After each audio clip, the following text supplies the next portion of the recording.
Assalamualaikum warahmatullahi wabarakatuh. A'udzubillahi minasyaitonirrajim. Bismillahirrahmanirrahim. Rabbi shrah li sadri wa yassir li amri wahlul 'uqdatam min lisani yafqahu qawli. Amma ba'du. Teman-teman semuanya yang jauh di sana, yang dekat di sini, semuanya mudah-mudahan dalam lindungan Allah Subhanahu wa taala. Yang menyimak dan yang menyampaikan mudah-mudahan menjadi amal jariah, amal yang selalu kita limpahkan rahmat, amal yang mudah-mudahan selalu mengalir kepada kita kelak walaupun kelak kita sudah tiada. Amin ya rabbal alamin.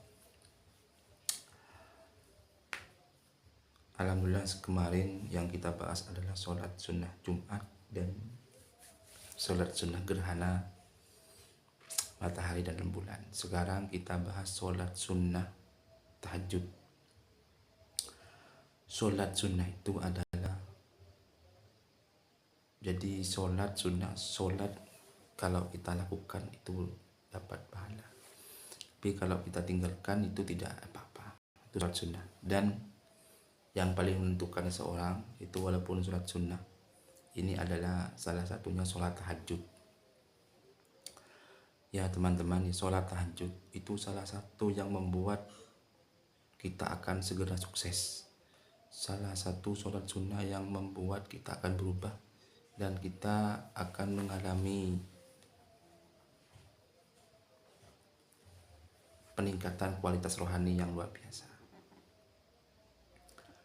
Jadi bila kita ingin menyehatkan rohani, iman kita ditingkatkan, salah satunya memang harus kita sholat sunnah tahajud.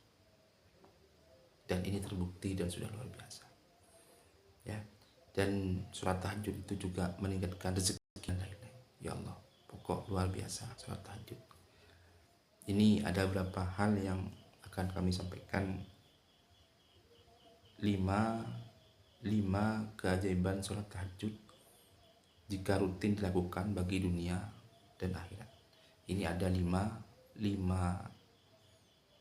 keajaiban. 5 keajaiban itu sesuatu yang mustahil untuk kita lakukan, ya mustahil yang untuk kita yang bisa kita hasilnya itu bisa kita nikmati. Nah teman-teman, ini apa saja? Yang pertama adalah menghapus dosa, ya. Jadi menghapus dosa. Jadi yang pertama menghapus dosa dan mendatangkan ketenangan dan menghindarkan dari penyakit. Itu sholat tahajud. Nah, sholat tahajud itu bisa kita lakukan, ya, bisa kita lakukan selesai sholat isya sampai sebelum subuh. Itu bisa waktunya begitu. Tapi ada waktu-waktu yang tertentu yang sangat menentukan keajaiban doa kita, yaitu antara waktunya sepertiga malam. Sepertiga malam itu jam berapa? Kalau 1/1 itu dari setelah isya sampai jam 11. Setelah 1/2 jam berapa? Jam 10, 11, 12, jam 1. Ya. 1/3 itu mulai jam 4, jam 3 sampai subuh. Yang paling pas waktu 1/3 malam itu jam 3 atau setengah 3 subuh. Jadi jam 3 subuh atau jam 3 subuh atau jam setengah 3 subuh itu 1/3 malam. Itu sangat mustajabah ketika kita menghadap Allah Subhanahu wa taala, ketika kita ingat dan bersujud kepada Allah Subhanahu wa taala. Cuman tidak semua orang bisa melakukan dengan cara istiqomah, termasuk saya. Saya ini juga pun belum bisa melakukan sholat tahajud dengan cara istiqomah, karena memang tingkatan-tingkatan untuk melakukan sholat tahajud itu luar biasa, ya. Artinya ketika kita sudah istiqomah melakukan sholat tahajud, ini akan sudah bisa dikatakan yang lain akan lebih mudah, ya. Jadi yang pertama, keajaiban sholat tahajud yaitu yang paling pertama itu adalah menghapus dosa kita. Dosa kita akan dihapus oleh Allah dengan cara pelan-pelan. Ini akan menghapus dosa-dosa kita. Ini kalau kita bisa melakukan sholat tahajud dengan cara istiqomah. Yang nomor 2, dikabulkan doanya oleh Allah. Jadi doanya orang yang sholat tahajud ini dikabulkan oleh Allah Subhanahu wa taala. Dan apa yang saya sampaikan barusan itu dikabulkannya itu pada saat berdoa, dan itu waktu sepertiga malam ya. Waktu sepertiga malam itu ya jam 3, setengah 3. Coba jam setengah 3 atau jam 3 kita bangun dan rasakan kedinginan rohani kita, kedinginan hati kita, pasti beda. Maksudnya bukan hanya dingin pada saat ambil wudhu ya, tapi kesucian dan kesunyian hati dan jiwa ini akan terisi jika bangun ketika saat itu. Akan kita mengadu kepada Allah, akan kita berdoa kepada Allah, pasti hati ini akan akan suci dan terasa sunyi ketika kita menghadap Allah Subhanahu pada saat itu ya. Apalagi kita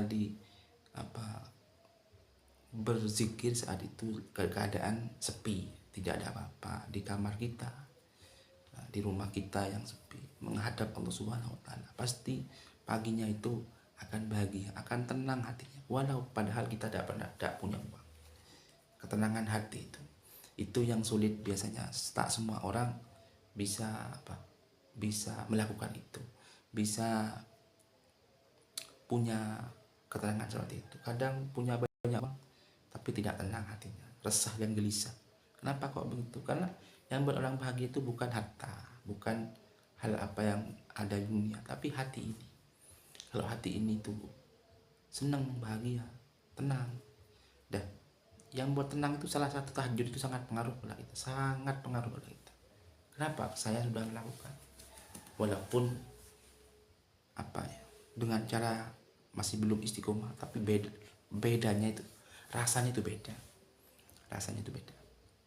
Jadi yang nomor 2 adalah dikabulkan doanya oleh Allah Subhanahu wa taala ya. Nomor 1 dihapus dosanya, nomor 2 dikabulkan doanya, terus nomor 3 yaitu keajaibannya ada jembatan masuk surga. Nah, kelak ketika kita masuk surganya Allah, itu ada jembatan Sidratul Muntaha. Sidratul Muntaha itu jembatan yang tajamnya seperti silet dan kecilnya seperti rambut dibelah 7. Itu jembatan itu banyak yang jatuh ketika mau melewati jembatan Sidratul Muntaha, dan bawahnya itu neraka. Yang mau kita jangkau surga yang ada di sebelah kita. Itu ketika yang sudah ahli dan istiqomah melakukan sholat tahajud, ini akan jadi jembatan surga. Subhanallah. Jadi di dunia itu ditenangkan hatinya, di akhirat diberi hadiah, dimudahkan oleh Allah.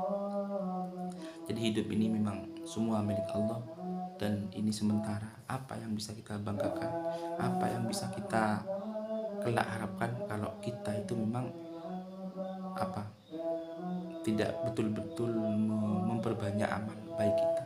Semua akan mati sahabat, semua kita akan mati dan akan pulang kepada Allah Subhanahu wa taala.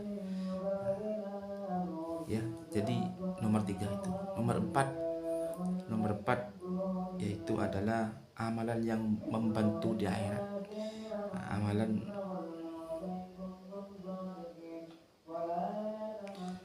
Amalan yang membantu di akhirat kelak ya, ketika kita sudah kiamat. Bahkan Nabi Muhammad itu walaupun ribuan dan jutaan manusia dan umatnya itu tak pernah bingung dengan Nabi Muhammad. Kenapa? Karena orang yang ahli wudhu, ahli berwudhu ya, maka mukanya ini akan tampak berseri-seri, mukanya tampak akan bercahaya. Jadi Rasulullah akan umati langsung kelihatan ya. Jadi Rasulullah itu langsung kelihatan bahwa kelak di akhir zaman itu Rasulullah itu sudah ketika kiamat itu sudah paham, sudah tahu dengan umatnya, gara-gara mukanya sudah bersinar dan bercahaya. Ini akan membuat semuanya akan dibawa naungan bendera itu ya. Apalagi yang ahli sholat tahajud pasti mukanya berseri-seri karena sholat berwudu. Ya luar biasa ya, kita itu diberikan hidayah oleh Allah, kita berkumpul dalam agama Islam, diberikan hidayah oleh Allah ini masih iman kita itu masih istiqomah, dan apa juga takwa kita masih bisa kita lakukan. Ini hal yang perlu kita banggakan, perlu kita syukuri, dan perlu kita rawat setiap hari. Mudah-mudahan iman ini selalu istiqomah lah, melakukan hal-hal yang baik dan bisa terus melakukan takwa, menjalankan perintah Allah dan menjauhi larangannya. Harus kita rawat, harus kita jaga supaya hidayah ini diberikan kekuatan oleh Allah Subhanahu wa taala. Jadi hidup ini kita itu beragama Islam, kita ini ada hal-hal yang baik bisa kita, ini hidayah dari Allah. Kalau nggak ada hidayah dari Allah, nggak mungkin bisa kita. Sama dengan saya ini, mungkin ini kelihatan kan sepele. Malam ini momen seperti ini saya kan kelihatan sepele, mungkin hanya ngomong di depan video, ngomong seenaknya, show di depan video. Tapi saya yakin tidak semua orang bisa ngomong di depan video seperti ini, di depan kami, malu dan canggung bagaimana. Iya, ini hal sepele. Nah, tapi ini mudah-mudahan bisa istiqomah. Mungkin dengan berbagi ini bisa saling melengkapi, saling menyempurnakan. Nah, terus nomor 5, menjaga kesehatan rohani.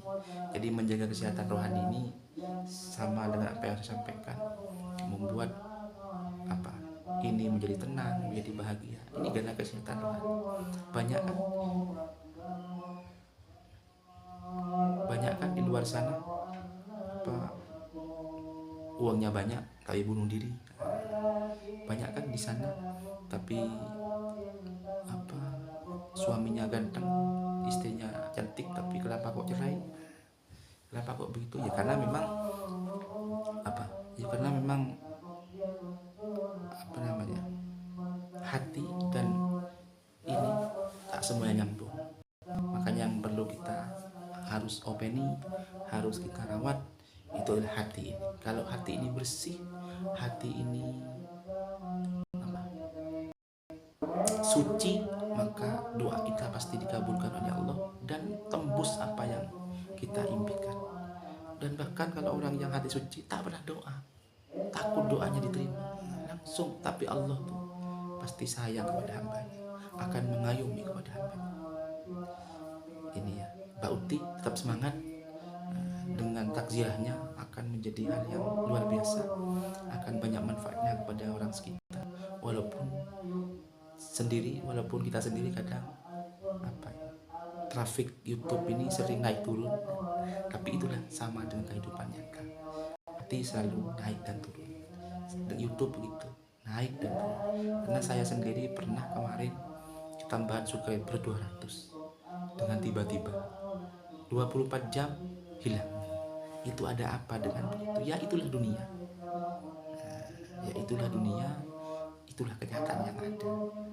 YouTube dengan kondisi agama ini mungkin tak jauh beda. Ya, tak jauh beda. Ya, iman begitu naik dan turun. Semua itu tidak ada yang tahu. Yang tahu itu Allah Subhanahu wa taala. Kita hanya numpang sahabat, numpang hidup. Kelak ketika kontrak kita, nyawa kita itu habis, kita akan mati. Ya, kita akan mati, kita akan balik dan menghadap Allah Subhanahu wa taala. Jadi mudah-mudahan ya kita itu tetap istiqomah melakukan hal yang baik, dan kelak mudah-mudahan kita berakhir dengan cara husnul khotimah, membawa lafaz la ilaha illallah Muhammad Rasulullah, dan mati dengan cara husnul khotimah. Amin ya rabbal alamin. Mungkin itu ya yang bisa kami sampaikan, kurang dan lebihnya kami mohon maaf yang tidak terkira. Kami wallahul muwaffiq ila aqwamit thoriq. Assalamualaikum.